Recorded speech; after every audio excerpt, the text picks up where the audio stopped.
Bonjour à toutes, bonjour à tous, je suis content de vous retrouver ici sous le soleil des Hautes-Alpes avec le lac de Serponçon juste derrière moi. Si on est ici aujourd'hui, c'est pour vous parler bicyclette et plus précisément VTT à assistance électrique avec le dernier né de la marque espagnole basque Orbea, le Rise dans son modèle 2025. Lorsqu'Orbea a commencé à développer le Rise, pour eux l'objectif était assez simple, c'était créer l'expérience de trail ultime.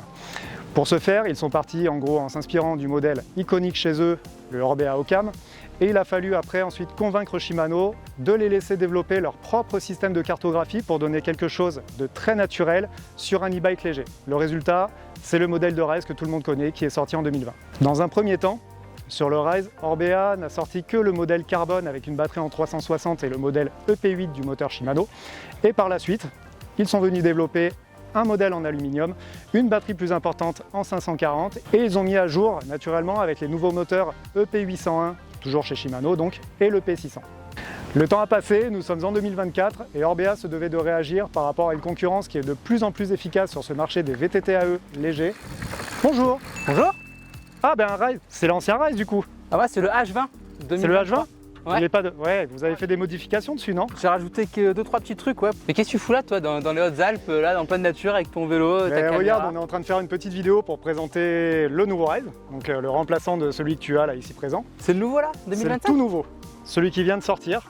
Donc là, on est sur le modèle le plus haut de gamme sur le carbone, c'est le M Team. C'est fou parce que moi, justement, j'étais en train de regarder les nouveautés qui allaient arriver là. J'ai entendu pas mal de bonnes choses là sur ce modèle, notamment sur la géométrie du cadre, tout ça, comme c'était un peu plus enduro et c'était un peu ce que je cherchais justement. La géométrie, en fait, il faut savoir qu'à l'heure actuelle, sur ce vélo-là, Orbea reprend le même principe que ce qu'ils ont fait avec le Ocam. Ils proposent une version SL donc pour super light et LT pour long travel. D'accord. Donc le SL, tu vas le retrouver avec une géométrie qui est plus axée trail, quelque chose que tu vas emmener en fait sur du très long trajet Ok. et qui sera agréable en fait à pédaler et qui va avoir un profil moins descendant. Et le LT, on est sur quelque chose où la géométrie est un petit peu plus ouverte. Comparativement en fait avec le tien, tu as un angle de chasse qui est largement plus ouvert, donc qui est à 64 degrés avec la biellette là, réglée dans cette position-là, donc en position basse. Et surtout aussi un empattement qui est largement plus long, qui fait 3 cm de plus, donc tu as quelque chose qui est plus stable. Ok, ouais. Et là pour le coup qui va avoir un profil un petit peu enduro parce qu'on a un montage fourche et amortisseur qui est mine de rien assez engagé. Ouais, je vois, lui, il est bien équipé. Hein. Exactement. Là c'est le plus haut de gamme, donc tu as la fourche Fox donc 36 Factory avec la dernière cartouche Gripix. L'amortisseur DHX, donc amortisseur ressort huile, Ok. quelque chose qui va être vraiment collé au sol sur tes descentes. En termes de frein, là, je vois 4 pistons. Effectivement, ouais, sur le freinage, donc ils sont restés chez Shimano, Ouais. avec cette fois-ci des XTR sur cette version-là, donc 4 pistons, avec frein avant en 203 mm et l'arrière en 180. Et Shimano, tu vas le retrouver aussi sur la transmission, parce qu'on est sur une transmission électronique, donc le DI2, D'accord. qui va te permettre en fait d'avoir un passage automatique de tes rapports et surtout de pouvoir en fait changer sans pédaler la vitesse engagée.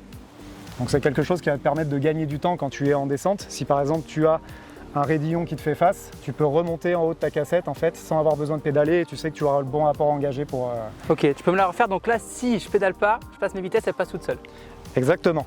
Par contre, il faut que tu roules. Si la roue ne tourne pas, naturellement, ça passera pas. Au niveau des pneus, donc Orbea continue de faire confiance à Maxxis. À l'avant, on retrouve un Assegai et à l'arrière, un Minion DHR. Ce qui donne quelque chose qui va bien tenir parce que là, on est en carcasse Exo Plus à l'avant et à l'arrière. D'accord. Du coup, on est d'accord, on est full carbone sur un vélo comme ça. Là, tu es full carbone, effectivement. Alors Orbea, donc c'est pareil.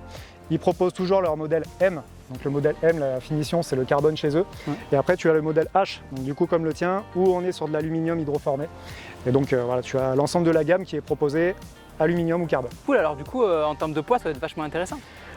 Alors c'est effectivement intéressant au niveau du poids, donc il faut préciser que ce modèle-là a une batterie en 420 Wh.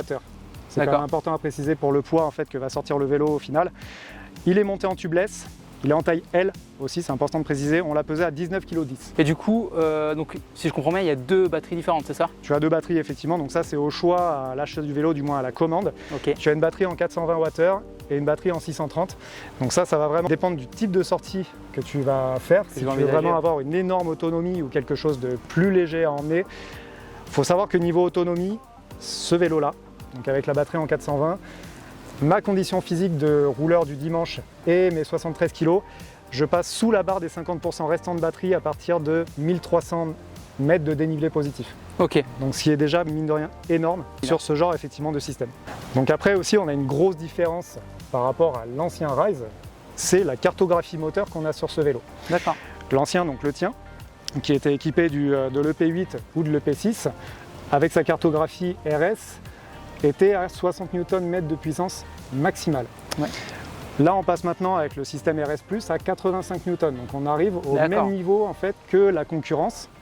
Ok, en fait c'est un tracteur quoi. C'est un tracteur tout léger. Alors non, ça ne va pas être un tracteur, parce qu'on reste quand même sur un système qui vient de chez Orbea directement. Ok. Et donc c'est un moteur qu'il va falloir à la fois emmener et avec une cadence de pédalage plus élevée en fait que les autres moteurs. Sinon ton moteur ne délivrera pas toute sa puissance. Et c'est pas un moteur sur lequel on va pouvoir se reposer justement sur la puissance. C'est pas quelque chose qui va nous tracter, c'est un moteur qu'on va devoir emmener. Et par contre qui est largement plus puissant, ça c'est clair et net, on le sent bien sur les montées par rapport à l'ancien système. Donc ça fait vraiment une grosse différence et ce n'est pas négligeable du tout. En fait, il garde vraiment son ADN de Rise quoi. Pour quelqu'un comme moi qui aime bien rouler avec justement un vélo plutôt léger et avoir une petite assistance électrique, on reste quand même dans la même lignée. C'est exactement ça. Il faut garder à l'idée que ça reste un vélo léger et le moteur est juste la continuité de ton propre pédalage. C'est comme ça qu'il faut voir la chose. C'est toi qui vas emmener ton moteur. Ok. Ce qui va donner en fait ce côté très naturel en fait à ce vélo-là. Et du coup, ça c'est clair, à la descente, clairement oublier que tu es sur un VAE. Ouais, c'est très joueur quoi. Ça reste vraiment. C'est le Rise. Le côté léger et la dynamique du cadre fait que tu te retrouves avec un vélo où tu oublies juste en fait le petit surpoids de poids de ton moteur et tu te régales en fait comme avec un vrai gros vélo d'enduro. Alors gros pas forcément par le débattement, mais c'est vrai qu'on retrouve un petit peu le même comportement de vélo par rapport à son empattement et son ouverture de chasse. Et c'est vrai que c'est un vélo qui est très ludique et surtout super fun quoi. Ok. Et en termes de coloris, parce que là je vois franchement il est hyper sympa en rose là. Il propose quoi c'est vrai qu'il est vraiment beau hein, pour le coup celui-ci. Là tu as une partie carbone visible, hein, ce qu'on appelle le carbone raw là à l'heure actuelle. On a un autre coloris bleu qui est aussi très sympa et après il faut savoir que sur le site Orbea tu peux paramétrer complètement ton vélo. Tu peux faire tes propres choix de coloris en fait, jusqu'aux petits détails en fait écrits sur le cadre. Tu peux mettre une personnalisation directement sur ton cadre et ça c'est vrai que c'est pas toutes les marques qui le proposent et ça te permet d'avoir un vélo à toi que tu as personnalisé et qui est juste unique. Carrément. Et ça on peut le proposer, on peut l'avoir directement chez Cholonka. Tu peux l'avoir directement chez Cholonka et on peut le faire effectivement ensemble au magasin. Génial. On peut le paramétrer et passer commande en fait dans la foulée. La selle c'est une option ou tous les Rise 2025 sont équipés avec cette selle là? Non, tu as des options. Donc au niveau de la selle, elle va être différente selon les modèles et au niveau de la tige de selle, ça va être la même chose. Sur les premiers modèles, tu vas avoir la tige de selle Orbea Component qui est très bien et qui est largement suffisante en fait pour le commun des mortels. Et après, en option, tu as donc la transfert Kashima qu'on a ici, avec un choix aussi de débattement. Donc il faut savoir que le Rise maintenant récupère la technologie Steep and Dip, donc qu'ils ont développé il y a quelques années chez Orbea. Donc c'est le fait d'avoir ton tube de selle qui est complètement droit. Donc ça te permet d'avoir une tige de selle un petit peu plus longue que ce qu'on a en temps normal sur un vélo et ce qui va permettre d'avoir un débattement plus important. Et là, on se retrouve sur le cas de figure où cette tige de selle fait 230 mm de débattement. Pour mon 1m78 et la taille L de ce vélo, c'est limite un peu trop. Parce que là, tu remarques qu'elle est réglée au minimum. Donc c'est très bien quand tu as besoin de descendre parce que ça te permet d'avoir une position qui est très basse et d'avoir un cadre en fait qui ne va juste, enfin la selle qui ne va pas te gêner en fait au niveau des jambes. Mais par contre à la montée, là pour le coup je suis un peu haut. Donc il va falloir que j'aille chercher un petit peu de la patte pour pédaler. Donc ça c'est à savoir. Donc voilà, sachez-le, un 78 avec un cadre en L, peut-être privilégier une tige de selle en 200 ou 210. Ok, donc c'est intéressant de venir quand même essayer en magasin. Bien sûr, oui, bien sûr. Au moins ça permet de faire le test déjà sur la géométrie tout court du vélo, parce que maintenant les vélos, tu peux avoir une préférence sur une géométrie un petit peu plus courte qui va te donner plus de vivacité, ou une géométrie un peu plus longue qui va te donner de la stabilité.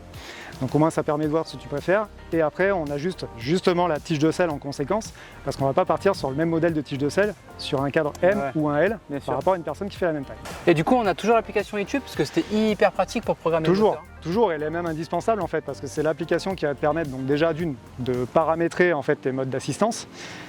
Là sur ce vélo là, ça va te permettre aussi de paramétrer ton DI2 selon ce que tu veux faire avec. Et surtout, c'est un moteur qui fonctionne avec deux profils différents d'assistance. Donc, ils sont découpés en Eco Trail Boost. Hein, ça, on retrouve toujours le même système en fait chez Shimano. Donc, avec un premier système en fait qui va te permettre d'avoir une première assistance vraiment très très légère. Et le deuxième profil, donc le RS+, qui va te permettre de monter jusqu'à 85 Newton et avoir quelque chose de plus dynamique. D'accord. Et du coup, je vois qu'il n'y a plus d'écran aussi. Effectivement. Par défaut, l'écran n'y est pas sur le vélo, c'est une option que tu peux rajouter effectivement à la commande. Donc là, il rajoute un petit module qui va te permettre d'avoir ta vitesse instantanée, ta cadence. Enfin voilà, tu as beaucoup d'informations que tu peux avoir directement sur ton écran. Et sinon, après, tu as l'autre application de Shimano qui va te permettre d'avoir en fait ton affichage de données. Et par la suite, tu peux également, pour les personnes qui ont des Garmin, tu as le support qui est intégré. Donc tu peux venir directement le mettre en fait sur le haut de ta potence. Ok. On va dire que c'est pas une option, il est d'origine. C'est fourni avec le vélo. Donc effectivement, elle est donnée par défaut avec le vélo. Pas montée d'origine. C'est quelque chose qui est donné séparément avec, mais que tu peux installer si tu as effectivement un Garmin avec toi. D'accord. Et du coup, concrètement, qu'est-ce qui change par rapport à l'ancien? Ce qu'on va retrouver, qui a été aussi dévoilé sur le Ocam par exemple, ça va être le système de Quick Flip que tu as au niveau de ta biellette juste derrière à ce niveau-là, qui va te permettre d'avoir en fait un réglage de ta géométrie de vélo. Donc soit tu as quelque chose qui va te relever le vélo, donc relever le boîtier de pédalier, refermer un petit peu tes angles, donc donner quelque chose qui va être plus agréable au pédalage et avoir un meilleur franchissement. Et sinon en position basse, ça va t'asseoir le vélo et là ça va être une position qui va se tourner directement sur la descente. En fait il est vraiment hyper polyvalent. Exactement, ça te permet d'avoir, on va pas dire un vélo en deux, mais ça te permet effectivement de venir modifier ta géo si tu as une énorme partie de montée où tu sais que ça va être raide, histoire d'éviter d'être trop sur l'arrière et de perdre éventuellement soit au niveau de ta direction, parce que mine de rien avec la puissance moteur, ça va avoir tendance à t'envoyer un petit peu sur l'arrière, ou si tu veux compenser, tu vas te mettre sur l'avant, tu vas perdre un petit peu du grip, tu remontes en fait. Tu viens régler ta biellette et ça te permet d'avoir une position de pédalage qui va t'éviter effectivement ces phénomènes-là. Du coup, comment il fonctionne ce système pour passer de la position haute à la position basse? Donc ce système, c'est très simple pour le coup parce que c'est 20 secondes pas plus en fait à faire la modification. Tu viens récupérer un tool qui se situe dans l'axe de roue arrière, donc c'est une clé BTR de 6 qui va te permettre de dévisser la vis située au niveau de ta biellette et de venir jouer justement avec ton cadre en fait, pour le passer d'une position haute ou une position basse. Il y a deux positions, on ne peut pas faire des intermédiaires. Deux positions, tu ne peux pas faire d'intermédiaire. D'accord. Du coup, on va aussi parler du Multitool FLP. Est-ce que tu peux nous en parler un petit peu plus? Oui, effectivement, donc ça c'est quelque chose qui est apparu aussi il y a quelques années chez Orbea. Donc c'est un petit multitool qui est incorporé dans ta biellette d'amortisseur, sur lequel tu vas trouver 4 clés différentes, donc en 6 pans, les clés BTR, qui vont de 2 jusqu'à 5. Génial. Du coup, là, ça permet de toucher un petit peu à presque tout le vélo, quoi. Effectivement. Ouais. Ça te permet d'avoir des outils embarqués et après, tu n'as plus qu'à rajouter en fait ta chambre à air, une cartouche de gaz, on fait quelque chose comme ça. Mais c'est vrai que déjà, le minimum y est sur le vélo. Bon, si on parle un petit peu prix maintenant, quelle somme je vais devoir débourser pour m'offrir ce petit jouet? Alors ça va dépendre de ce que tu vas vouloir sur ton vélo. Le premier prix que tu vas trouver, donc c'est sur le SL, il est proposé à 5 499, donc en prix de base d'appel, sur un modèle en alu. Et après, ça va monter crescendo jusqu'à atteindre les 11 999 pour le modèle SL, donc là où on va être en carbone avec un équipement largement plus léger que celui-ci. Et ce modèle-là précisément, donc le LT dans sa finition M-Team, est proposé à 10 999. D'accord. Bon écoute, on a fait un petit peu le tour du vélo. Je ne sais pas si ça t'a décidé à éventuellement remplacer le tien et partir sur le nouveau modèle. Écoute, là, je te remercie pour toutes les infos que tu m'as données. Je voulais savoir, est-ce que chez Sri Lanka, vous faites du dépôt-vente? Parce que du coup, moi, franchement, tu m'as donné grave envie pour le nouveau Rise. C'est normal, je comprends parfaitement. Ouais, bien sûr, on fait le dépôt-vente. Donc ça, c'est quelque chose, dans tous les magasins, on peut te proposer une valeur à laquelle on est susceptible de vendre ton vélo. Tu l'acceptes ou tu la refuses, ça c'est libre à toi de choisir. Et après, la vente vient créditer ton compte client et après, tu as tout le montant de vente en fait réparti pour pouvoir te faire plaisir en magasin. Ok. Du coup, dans quel magasin je peux le ramener? Vous avez combien de magasins à Sri Lanka là? Au niveau du vélo, donc on a 4 magasins qui les commercialisent. Donc on a le magasin de Antibes, Toulouse, Bordeaux et Metz. Et après on a d'autres plus petites boutiques qui sont réparties dans le sud-est, entre Gap, Briançon, Valence, Montpellier et Aix. Donc voilà, sur lesquels eux par contre ne font pas de vélo, mais tu peux retrouver tous les produits qu'on propose. Donc en partant de l'alpi, le ski, l'escalade, le textile, voilà. Ok. Bon bah écoute, on va se revoir rapidement en magasin alors. Ça marche. Allez, bonne fin de vidéo du coup. Salut. Alors nous espérons que cette vidéo vous a plu. Si vous voulez voir plus de contenu Sri Lanka, rendez-vous sur notre chaîne YouTube Sri Lanka TV. Si vous voulez plus d'informations sur ce vélo, rendez-vous directement en magasin auprès de nos équipes. Et si vous avez besoin d'informations supplémentaires, vous pouvez nous laisser un commentaire juste en dessous.